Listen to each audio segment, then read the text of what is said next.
Ladies and gentlemen, boys and girls, welcome back to another episode of the Raw Prospect Podcast. Today's episode, we're continuing our NFL preview series. I'm joined by my amazing co-host, Michael Ween, to my right. And today we're covering the Miami Dolphins and the Pittsburgh Steelers. The way this is going to work, if you haven't been here before, is we'll do a quick 2023 recap. We'll go over our favorite offseason additions, and that could be coaching staff, free agency, trades, draft, etc. And then 2024 outlook, and then we'll make our predictions based on their win totals. And Michael will have that up on the screen later. So, before we get into it, Michael, how are you doing tonight? Good.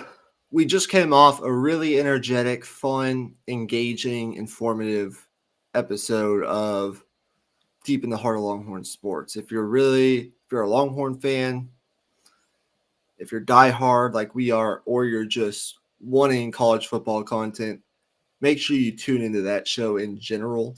But our conversations, our position by positional personnel previews have been really, really fun. We're also in the mix of doing team previews for college football, just like we're doing for the NFL. Check it out under the live section on our YouTube channel. I believe all our episodes from here on out are live streamed on Instagram. So if you're on Instagram and you follow Raw Prospect Podcast, you can check us out there as well. Make sure you engage in the show, especially if you're a Dolphins or Steelers fan. Now, to jump us into the show, we've already done 20 through 17. We've talked about 4 teams in our power rankings. The next 2 teams are the Miami Dolphins at number 16 and the Pittsburgh Steelers, my team, at 15. We were going to do 4 teams tonight just because we missed the entire week with me being out of town. But we're only going to do 2 teams tonight, and we're going to do the other 2 tomorrow. So keep an eye out for that. But I'll let Emmy lead us into our first topic here tonight. Yep. Our first team tonight is the Miami Dolphins. And their offseason, it consisted of a lot of players moving out of the organization. They have a lot of contracts coming up, of course. Obviously, the tour contract we expect to be done pretty soon here. We expect him to be at or near the $50 million number. And we also know that Jalen Waddle, guys of that nature, also the star safety, Javon Holland, they have a lot of guys coming up on the books here. So a lot of guys ended up leaving, including their star D tackle, Christian Wilkins. He's a Raider now. But, Michael, I'm going to transfer it over to you. What did you identify as your 3 favorite additions for this Dolphins team?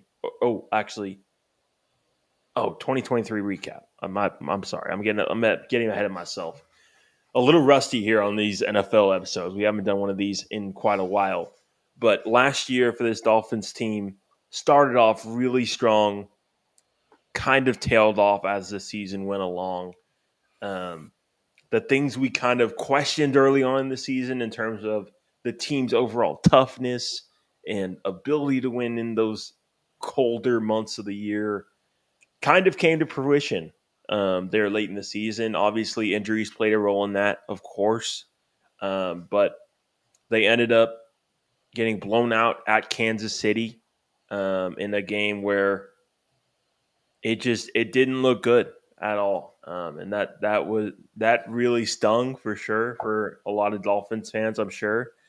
But going into this year, we'll see what happens. Do you have anything to add on their 2023? Not really. I would just say It was a 2023 in which they finished 11-7 overall, with a wild card loss to the Kansas City Chiefs in Arrowhead. Pretty disappointing into the season. But they were very good against their division, 4-2 against a formidable AFC East division. Particularly, one opponent has been a constant there. That's been the Buffalo Bills. They've had some good success against Buffalo. It was a team, though, that was characterized by its explosive offense. They were number one in total offense a year ago. They were number two in scoring offense a year ago in 2023.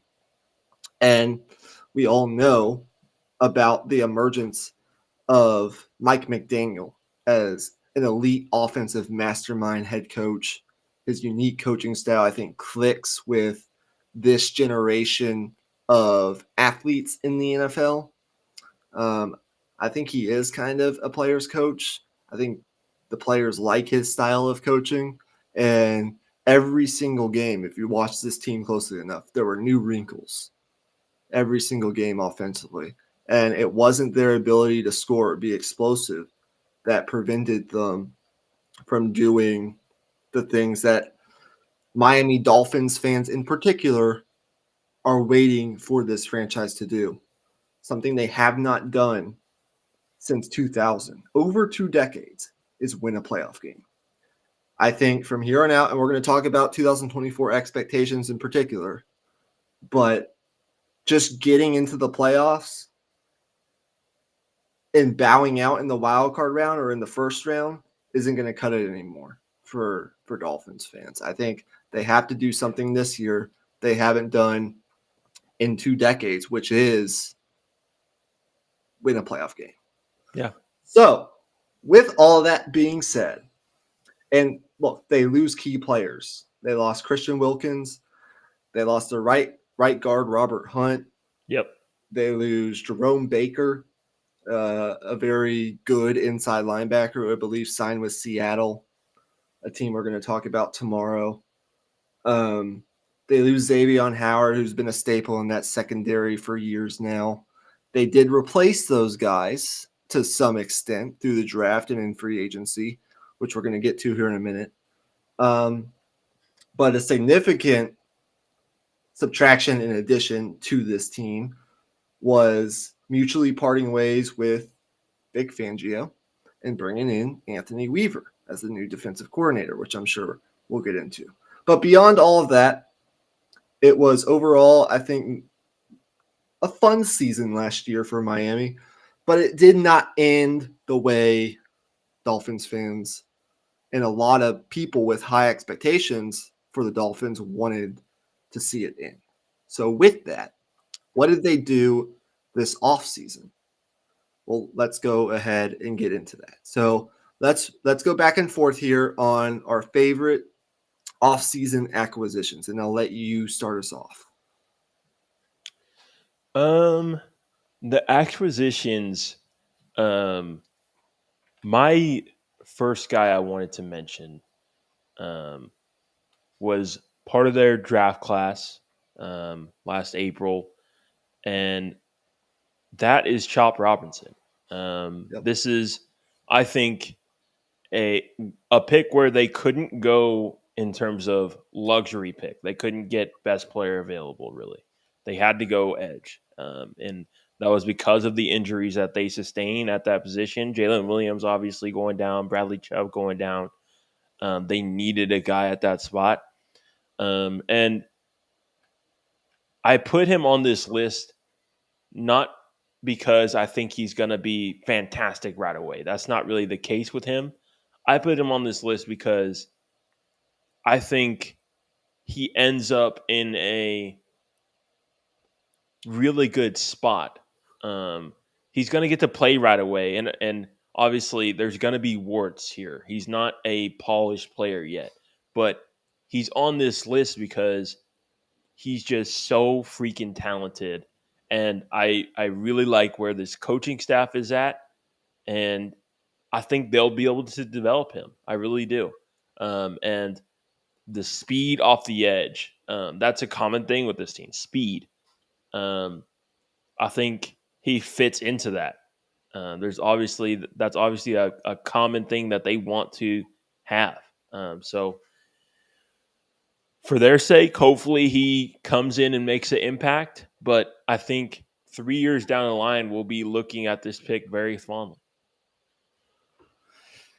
Yeah, he was on my list as well.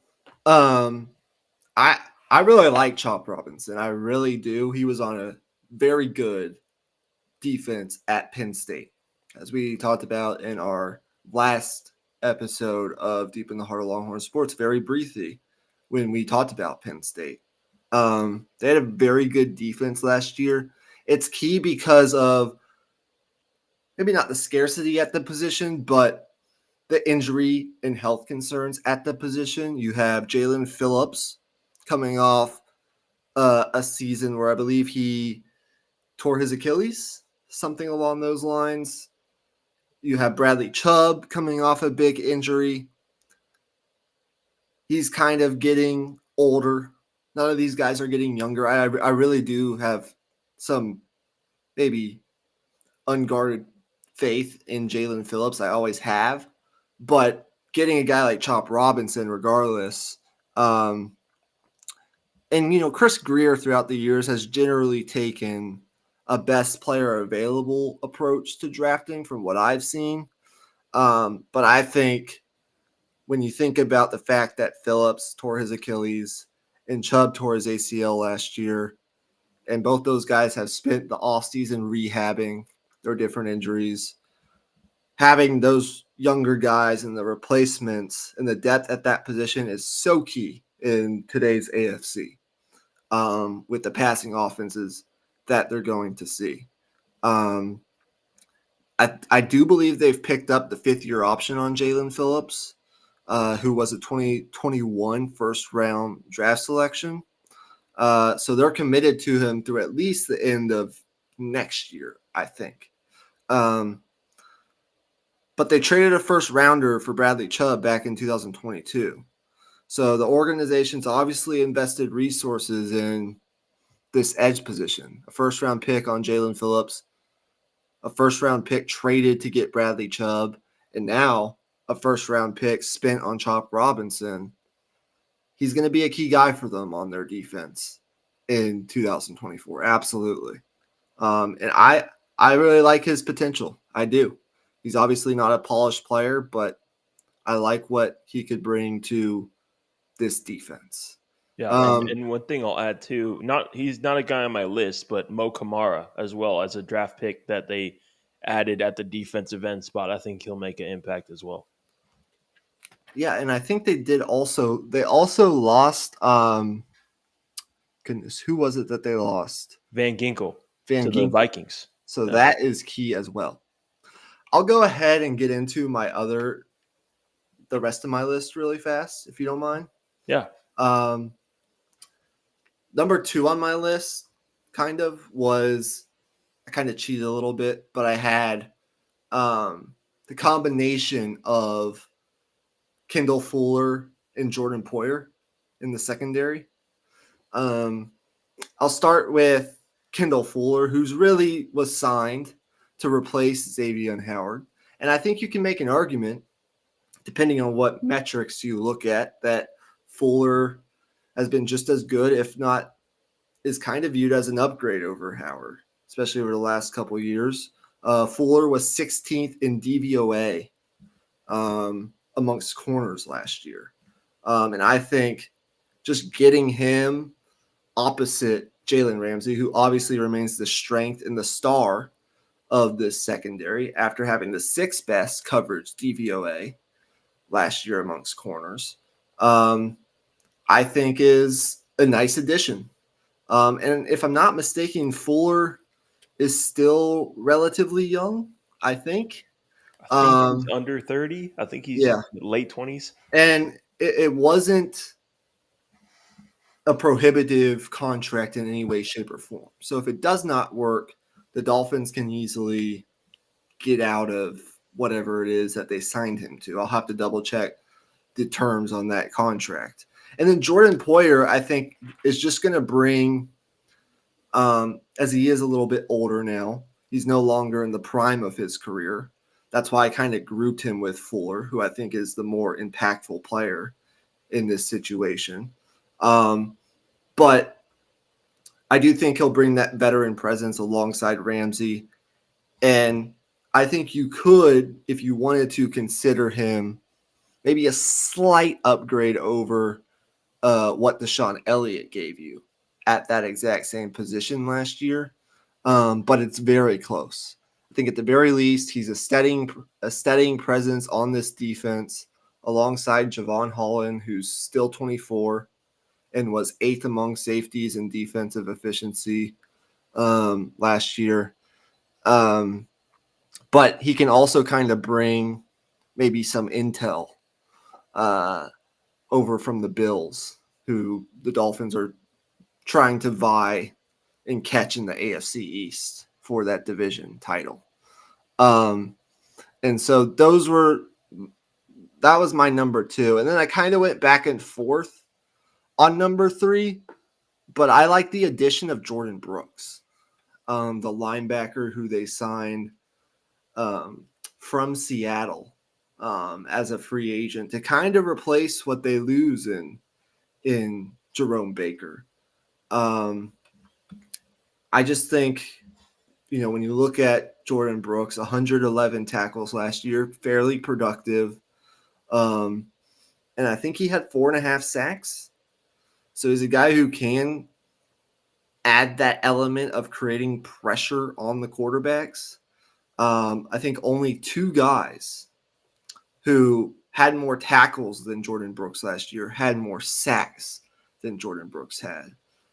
So I think he's he's a young guy, so he brings some youth to the defense.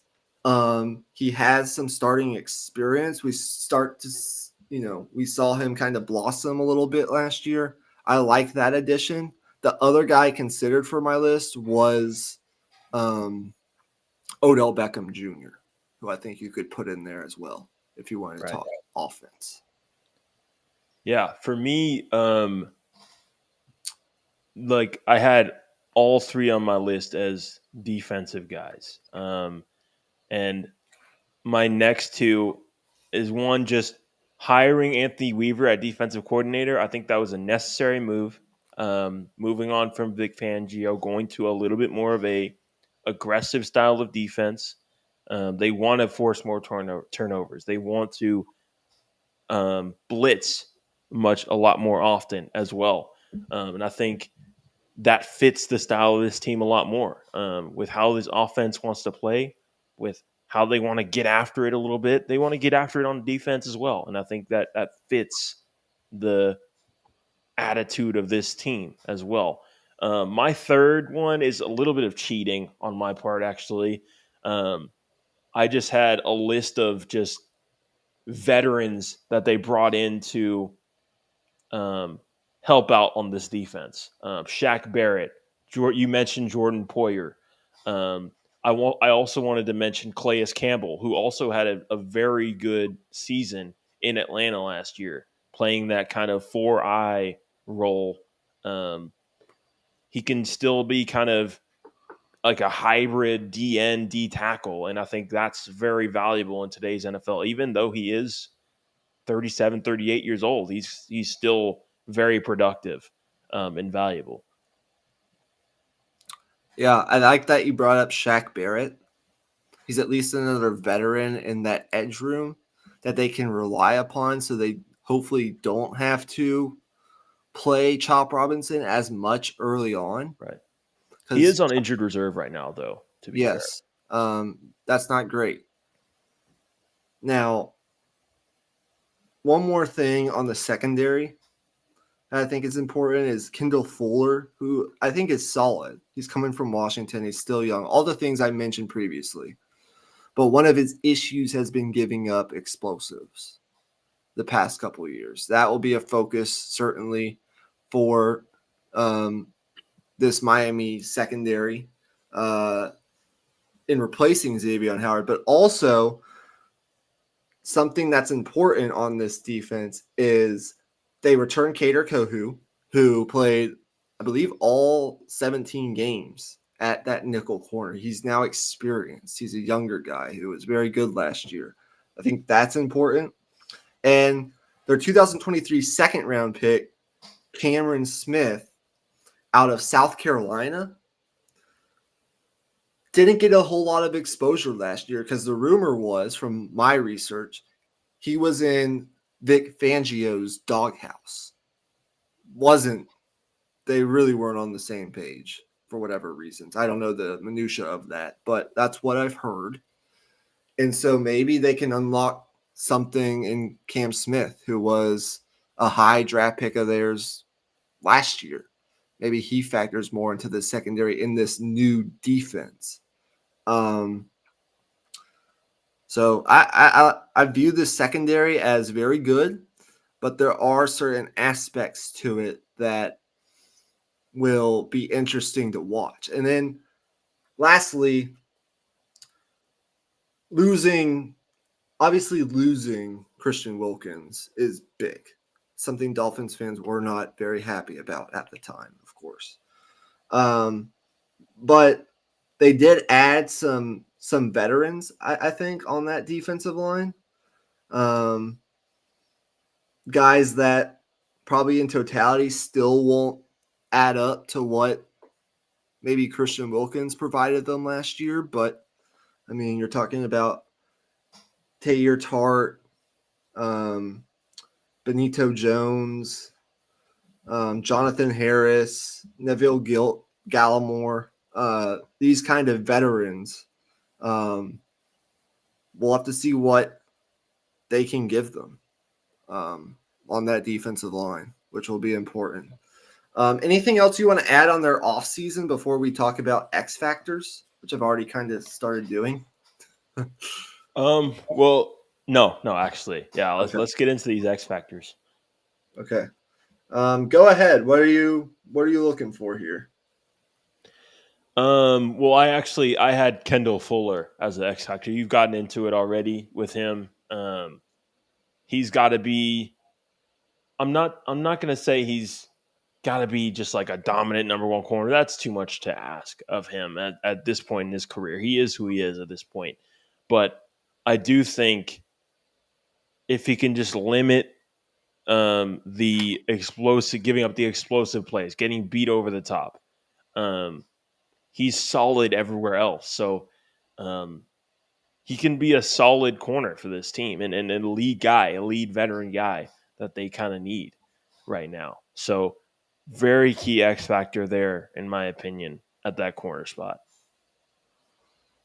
Yeah, I think the main X factor, and I agree, but the main X factor on this defense is going to be what's going to be the impact from the defensive coordinator change, going from Vic Fangio to Anthony Weaver. They mutually parted ways with Vic Fangio, so he could, I think, lead the Eagles defense. Right. Weaver comes from that Baltimore tree. And I think he's a guy who is young, is innovative, and has future head coaching aspirations potentially. What things is he going to bring from Baltimore? I think the emphasis on communication and player development could be big for Miami, especially with a lot of their younger guys that they now have on this defense. A Chop Robinson. Is he the kind of prototype that you may have seen in Baltimore in years past? And then younger guys that they've drafted the past couple of years. I mean, Cater Kohu, you mentioned their fifth round pick this year, Mo Kamara from Colorado State. What kinds of things beyond just schematics can Anthony Weaver bring to the defense is something I'm watching for in 2024. Right. Yeah, I 100% agree on that. My second X factor, I'm just going to say turnovers on offense, particularly on the Tua front. I think the costly interceptions at different points. I think it's a part of what makes him a good quarterback. Obviously, he's a very aggressive guy in terms of fitting it into tight windows, and trying to get the ball to his playmakers. But it can be detrimental at times. He likes to anticipate windows, and that can come back to bite him sometimes a little bit. So, um, limiting those turnovers, continuing to grow as a quarterback in that way, I think is going to play a key role because they did lose some guys on defense. I don't expect their defense to be worse per se because obviously like their defense had its own warts last year, but I also think their defense may be more prone to giving up big plays in this new scheme, being a little bit more aggressive, blitzing a little bit more. That can lead to more of that. So um, turnovers are going to be a big factor for this team. I have a couple others I'll mention really fast because we need to get to their outlook and their over under win total. Right. Number one is I actually think the running backs behind Raheem Mostert could be an X factor for how explosive and good this Dolphins offense could be in 2024. We talk about Raheem Mostert. He was really good last year. I mean, he's getting older. He's on the wrong side of 30. He's 32 years old. But 18 touchdowns, 21 total touchdowns, 18 on the ground last year, both franchise records, 1,000 yards for the first time in his career last year. We know about his knack for breaking tackles and this and that. But I'm talking about Devon Achane and even a guy they drafted like Jalen Wright out of Tennessee, who I actually really like because of his speed. I mean, that's just speed and dynamism at the running back position, versatility at the running back position behind kind of an older veteran in Raheem Mostert, who, let's be honest, has been banged up at points in times in his career. I think those two guys could easily make a big difference in their contributions in this offense. I mean, speed out of the backfield, pedal to the metal. A-Chain, look, he only started 4 games last year, but he still managed to fall just 3 yards shy of 1,000 total scrimmage yards, 800 rushing yards, and an eye gouging 7.8 yards per carry.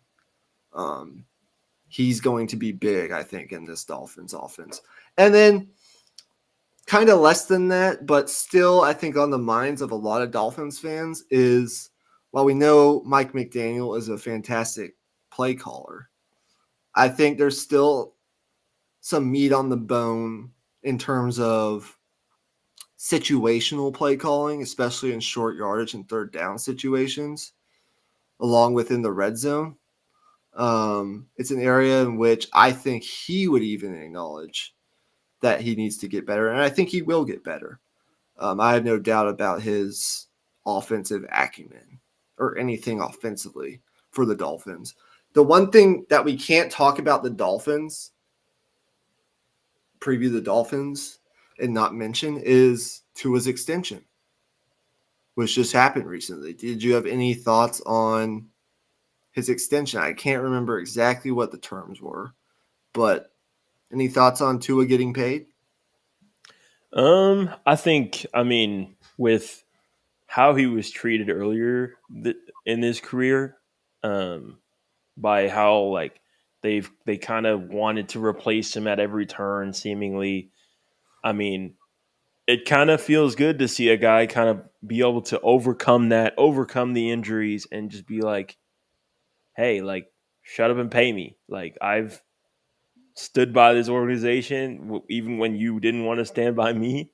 So it's like, shut up and pay me. Like I think, whether you think it's deserved or not, I think it's a great story, and I definitely Tua is definitely a guy I root for. Absolutely. So 2024 outlook, their over/under win totals 9.5, according to DraftKings. Which is funny because they actually have a higher win total than the team ranked ahead of them, or teams consecutively ranked ahead of them, not just including the Steelers. But when you look at their schedule and when you think about the Dolphins in 2024, what they gained, what they lost, what is your overall outlook and win total prediction? Um, in terms of outlook, I see this defense as being around league average, Okay. which ultimately I think the difference in defensive coordinator will mostly be seen in one, the amount of turnovers they're going to force. I think they're going to be a lot more aggressive in that department, getting into receivers' skin a little bit, um, playing a little bit more press coverage, a little bit more blitzing, trying to confuse offenses. I think in that aspect, that will be the biggest change. And then on the offensive side of the ball, much of it will be very similar. They're still going to be very explosive, especially early on in the season. The questions will come and be the exact same as they always have. In November, December, January, what are you? And I think I see this team as like in terms of whether they improved or got worse or not. I see it as very neutral. I think they stayed around the same. Um, so whether they are able to get it done in November and December is yet to be seen. Yes. In terms of 2024, this became a narrative last year. Unfair to some extents and also fair to others. They were 10-1 against sub 500 teams in 2023. They were 1-6 against winning teams last year. Again, Yeah. a lot goes into that more than just what you see on the surface. You're not always what your record says you are. But you'd obviously like to see that get better. Like you can't always be struggling against these playoff caliber teams. That also plays into, can the Dolphins win in cold weather in January? Um, I actually think what could make a difference in the Dolphins if they are to improve in 2024, because I actually think it's they kind of stayed the same as last year. I kind of call it neutral in that respect overall. Um, I do think, in terms of a run blocking unit on their offensive line, they're very, very strong. Um, they added Aaron Brewer from the Titans to be kind of like a swing guard center. Um, while he might be the weak link on this offensive line in terms of pass protection, he's a very strong run blocker. And when you look at what the Dolphins do, a lot of what they do in the run game is out of two back sets. And what I talked about earlier with Devon A-Chain, Jalen Wright, whoever emerges behind Raheem Mostert, that running game and that physicality up front as a very good run blocking offensive line could bode well positively for them in those environments later on in the year when it comes playoff time. Now, hopefully, the hope is if you're a Dolphins fan, as I mentioned before, the expectation, I think, should be, I mean, whether they win the division or not, it's kind of up to your discretion, right? It would be great if they could, because then they get the home field and they could avoid the brutal weather that may come with traveling to Buffalo or traveling to Kansas City or even Cincinnati or Baltimore. But like getting into the playoffs, if they are to improve, that That's what I'm looking for. Physicality on both sides of the line of scrimmage. But I ultimately think they're around what they were last year. When I look at their schedule, just glancing at it, I do think, 9.5 is tough. It really is. I struggle on that one. Yeah, Do you have a feel for that? I think they'll be around the 9-10 range. I mean, in terms of betting, I'm staying the fuck away from that, to be honest. Yeah, I wouldn't touch it either. And I think the Jets are I'll going say to be over, better. I think the Jets are going to be better. I'm going to lean under on this one. Again, I could be wrong, but because I do think the Jets going to be significantly better, I just feel like 9 is probably around where I see them right now. Yeah, okay. Could be wrong on that. I don't think I'm gonna make a distinction on this one. I think this one's just like a coin flip. Okay. Between Fair 9 enough. and 10. And I don't feel strongly about it, but I will lean under for now. All right, boys, it's time. Let's go ahead and get into it. So, and ladies too, if you're there. And ladies too. Who knows? Heads off. Man, we need Minka to do some of that Minka. Never say never, but never. We do not care. Forget the opponent. They're nameless gray faces. I would much rather say Wode and Sick'em. I never seen a dude crib one in the preseason be unemployed. Comfort is not something that we seek. Ball in the hand plus grass. Ball in the hand plus grass. Whoa! No excuses, no explanations. I don't think a lot about the things that I say, to be honest with you. And a special wrinkle for tonight. Still squirreling those nuts. Yep. We're going to squirrel some nuts. We are going to squirrel some nuts here on the Pittsburgh Steelers, who are the next team in our power rankings.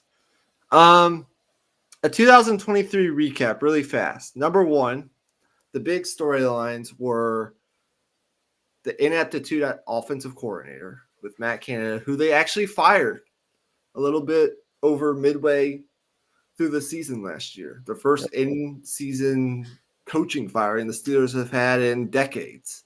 That's just not the way they've half a run century almost. Yeah, it's just not the way they've run their organization. And the quarterback saga was the other big storyline. Like the struggles at points and times, the ineptitude of this passing offense with Kenny Pickett and with Mitch Trubisky. But the story of their season was the last 3 games last year, where you saw the run game start to improve, but the how Mason Rudolph was able to ignite this offense down the stretch to a certain extent, an extent that did not get them far in the playoffs, obviously, but at least they were respectable and they won their last 3 games. Their 3 most critical wins of 2023 were the last 3 games. It was beating down Cincinnati 34-11 in the first game that Mitch Trubisky started. Then going on the road and beating Seattle in a game where they rushed for over 150 yards with the combination of Najee Harris and Jaylen Warren. And then beating Baltimore in that last weekend, 17-10, to get into the playoffs. With the much improved quarterback play from Mason Rudolph, to his credit, who's now getting some reps in Tennessee, that was what happened last year. It was offense is awful. It made my eyes bleed, and it has made my eyes bleed to watch this offense operate the past 2.5, 3 years under Matt Canada. Yeah. They finally fired him. That was the first big step. And then obviously the benching of Kenny Pickett after his injury, to seeing Mason Rudolph take this team to the playoffs, and to have this team go 10-8 when it was all said and done with the worst passing offense in football, 5-1 against their division. And they got some breaks. Didn't have to play Joe Burrow. That was big. Now, they did beat the Ravens twice. And they split with the Browns, which they've done the past couple of years. But it was just a Steelers season. It was full of drama, ups and downs, and terrible and good, and defense winning games, and ending up in the playoffs is kind of like an above average NFL team that's never terrible, never great, but ended up falling short in the playoffs like they have the past 6-7 seasons. That's the 2023 recap for Pittsburgh. Anything else you want to add? Yeah, nothing to add. I think it's worth mentioning, like, the quarterback situation. I think the conversation was that at that time, at least, I remember you saying, I want to see Kenny Pickett have a full season with a different offensive coordinator. Now, we're not going to get that, but I think the alternative that we end up with now is actually better than that. I think the ceiling is just higher now. But that's where we'll get into our additions this offseason. And I'll let you begin since this is your team. Well, there's a lot here. And I've gone back and forth in my head of what I wanted to be my top three. But the easy one, in my opinion, is Patrick Queen. At the top of my list, he was the headline offseason addition outside of the quarterbacks, in my opinion. The inside linebacker position, ever since, and I've mentioned this a bunch, but the inside linebacker position for the Pittsburgh Steelers, the past half decade, since Ryan Shazier's devastating injury, which effectively ended his career, has been a revolving door of mediocre to below average, is basically what it's been. Patrick Queen, although I will even admit, like, there are questions on what Patrick Queen is without the alpha male beside him, without Roquan Smith, who he really blossomed beside last year in Baltimore. But I think at the very least, he's a significant upgrade from what Pittsburgh has had the past 2-3 years. And I like that you kind of have different skill sets now in your linebacker. You have a Landon Roberts, who's the downhill, first and second down, run stuffer. And then you have Patrick Queen, who we've seen in his career, good or bad, can make plays in the passing game. And is more of like a sideline to sideline, electric kind of field running linebacker, the type I like in the Steelers defense. So maybe he doesn't have a second team all-pro season this year, as he doesn't have a Roquan Smith beside him. But I still think he's a very, very key addition to this defense and will be very solid for Pittsburgh in this defense this year. So that's my first guy. I wanted to get your thoughts now on your list. My list was pretty simple. I had Patrick Queen as well. And then I kind of just lumped the quarterbacks together. I think being aggressive and going out and getting two guys that I think are both upgrades to what you had last year, I think is a plus and definitely a step in the right direction for the Steelers organization. Because I'm not going to say they've been kind of more on the, actually, yeah. I mean, I would say they've been more on the conservative side. I would say you would even agree with that, maybe, in terms of free agency additions. So them being aggressive, I think, was not only surprising, but I think the right thing to do. The third addition I had on my list was Arthur Smith. I think this is where people are going to have polarizing opinions. Arthur Smith, let's be clear here, is a really good offensive coordinator. Now, when he's a head coach, when It's he a has different story. when he has the autonomy to make the decisions on who's getting playing time and who's getting touches, Yep. then it's a shit show. Yep. Because we're not going to get into that. But at the offensive coordinator, Mike Tomlin's going to be like, "Hey, these guys are going to be on the field. Get these guys the ball."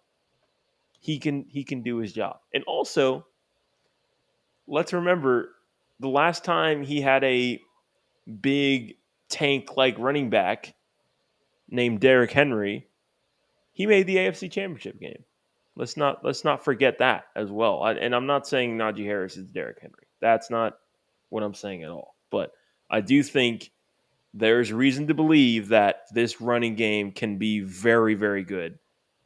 This combination of James Conner and Najee Harris, I don't think we've seen the best of those two just yet.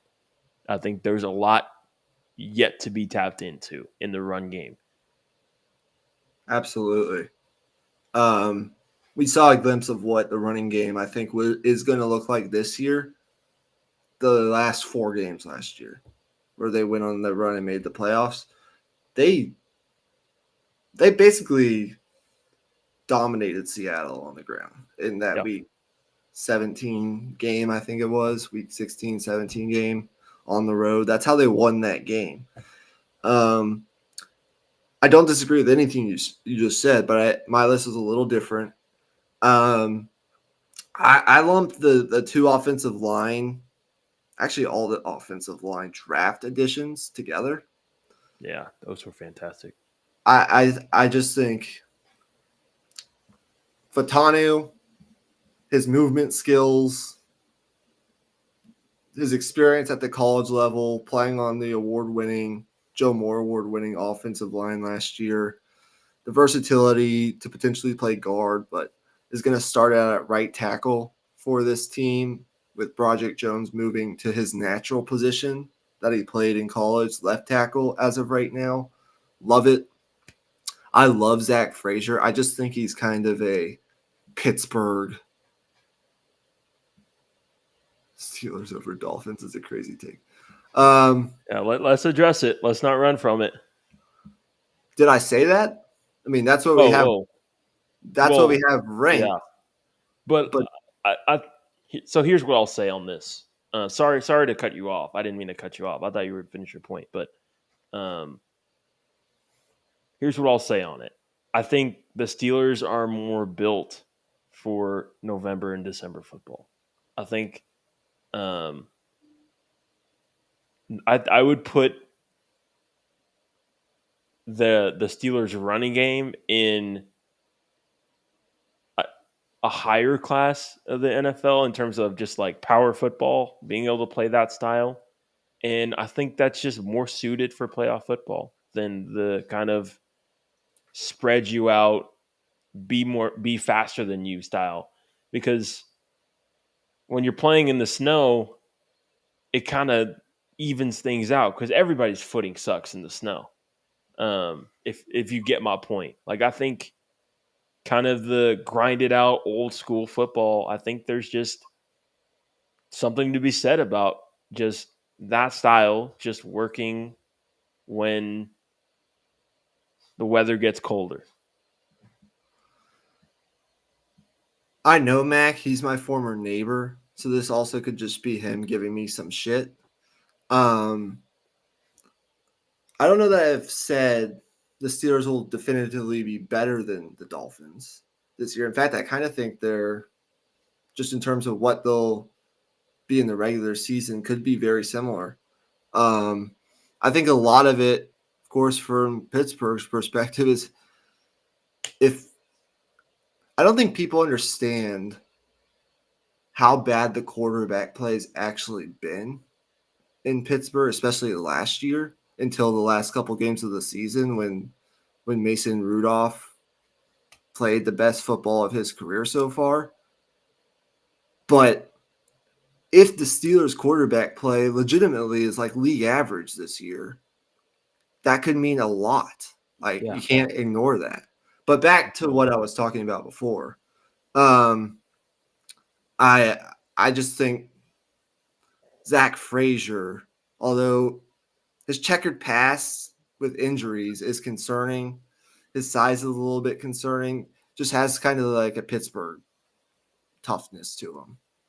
He has a wrestling background. And then Mason McCormick, I like the value they got on him in, I think it was the 4th round, the early day 3 kind of pick from North Dakota State. So I liked all those picks to varying degrees, but Fatanu, in my opinion, is the main one that I wanted to throw in there. And then, of course, the quarterbacks have to be on the list in terms of favorite additions. I mean, say what you want to say about Russ, but he should be an upgrade over Kenny Pickett and Mitch Trubisky, hopefully. And Justin Fields so far has looked good in camp. So we will see what that looks like. There were many other additions we can talk about, and subtractions for that matter. We all have our varying opinions on the Deontay Johnson trade, which not a lot of people liked. I didn't really love it, but I wasn't in love with Deontay Johnson as a player. Doesn't mean I don't think he's good.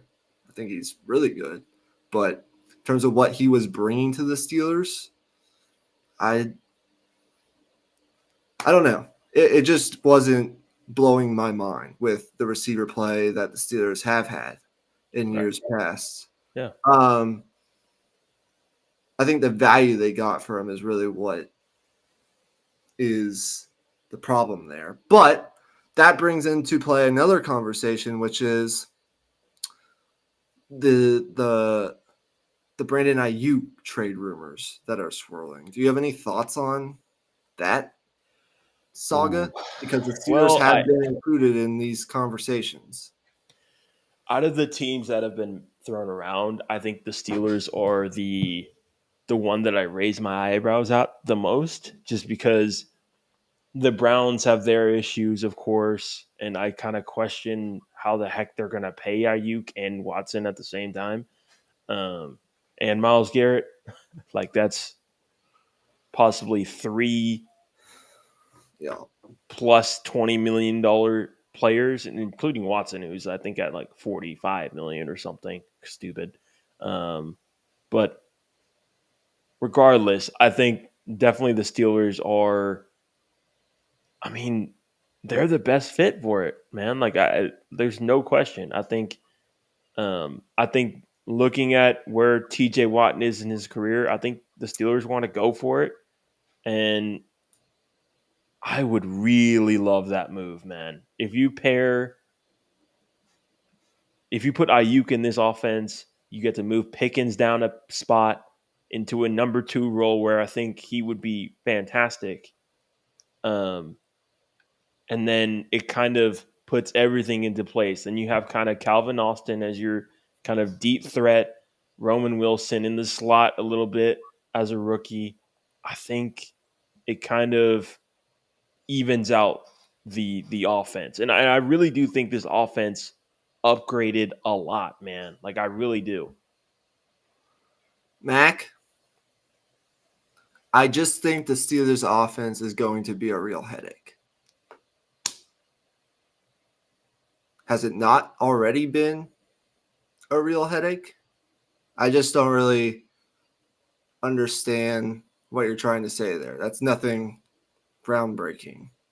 But I do agree with you.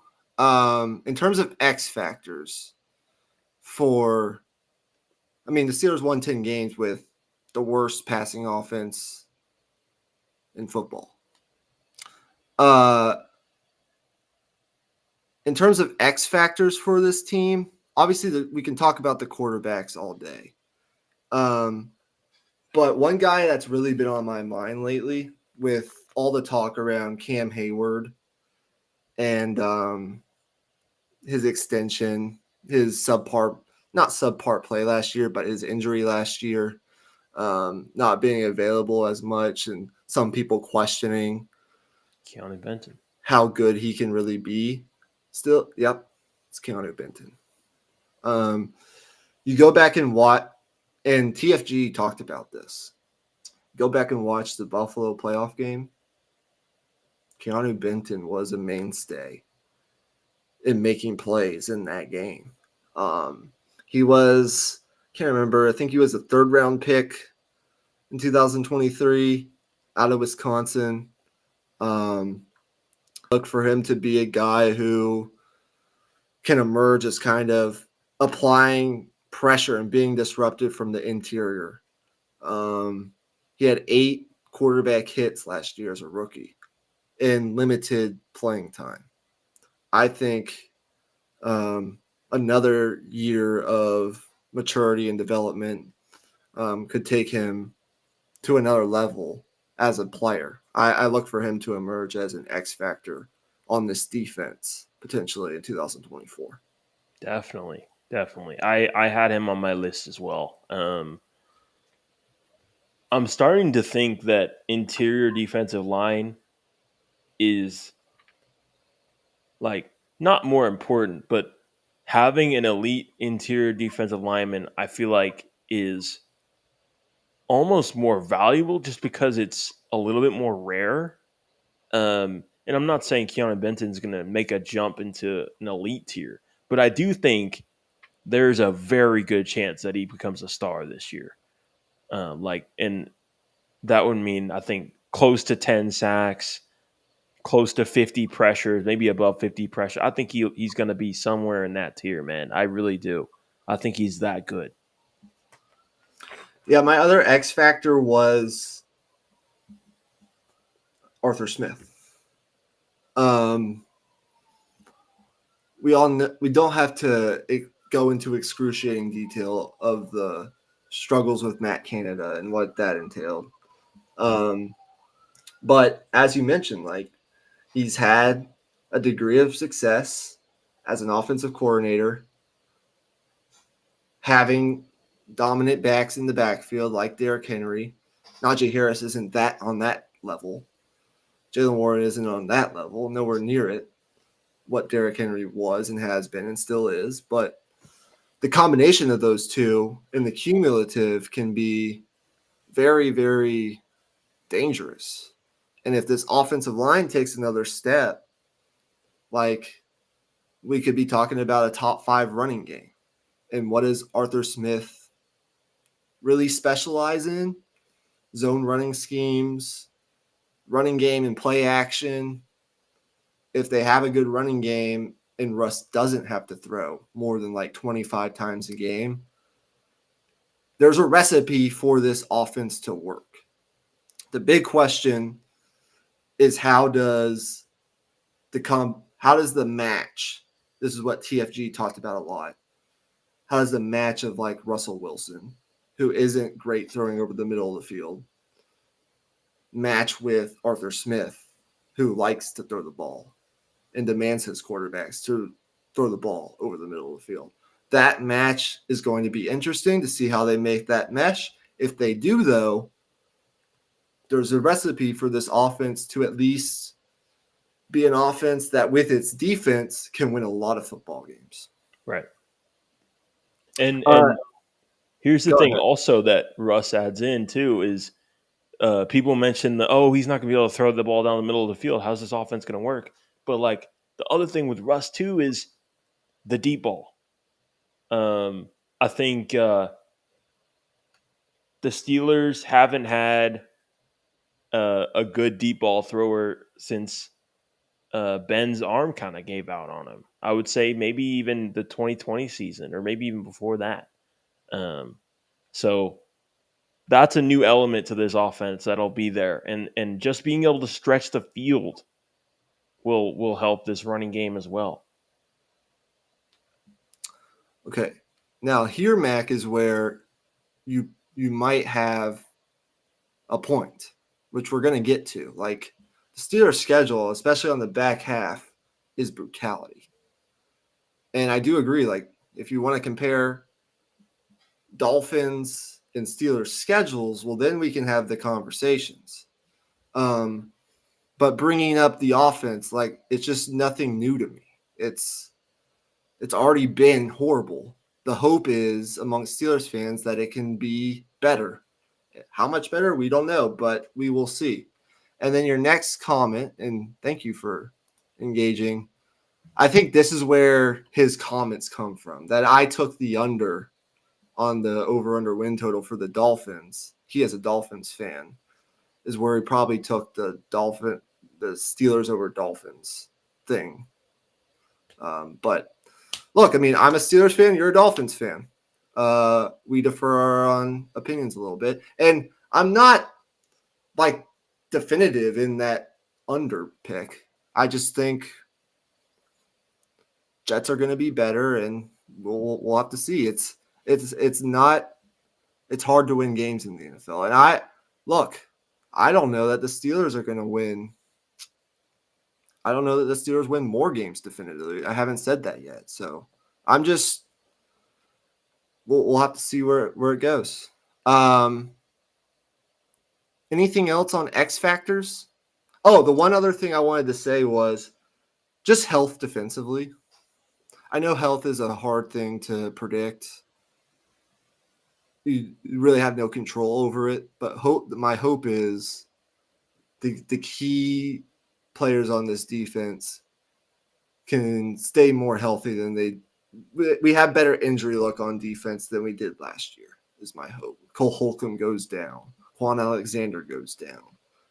TJ Watt was down for a period of time. Like Minka has had his fair share of nagging injuries. We just need better luck on that side of things. Anything else? Agreed. No, that's it. Let's get into these over-unders. Okay. Pittsburgh's over-under is 8.5, right around where it's been, I think, the last couple of years. Where do you stand on it? I'm never going to bet on Mike Tomlin to win less than 9 games. I mean, I think they're going to be – it feels like their floor is 9 games, to be honest with you. But, yeah, their schedule is absolutely brutal. And the like with the whole Tomlin thing, like that could all change in an instant, obviously. Like nothing's guaranteed. But that sure does feel guaranteed at this point. With everything that's gone on with this team the last few years, they've got some type of quarterback play. And if Russ sucks, you throw Justin Fields in there and you play the 2017 Lamar Jackson offense. And I think you can win games that way.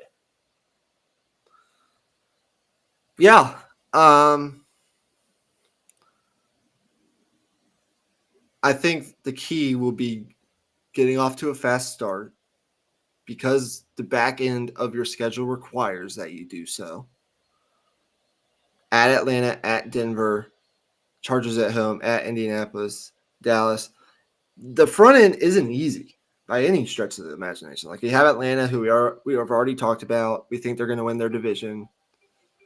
Denver, people have varying opinions, but they could at least be like no game in the NFL is a certain win, especially on the road.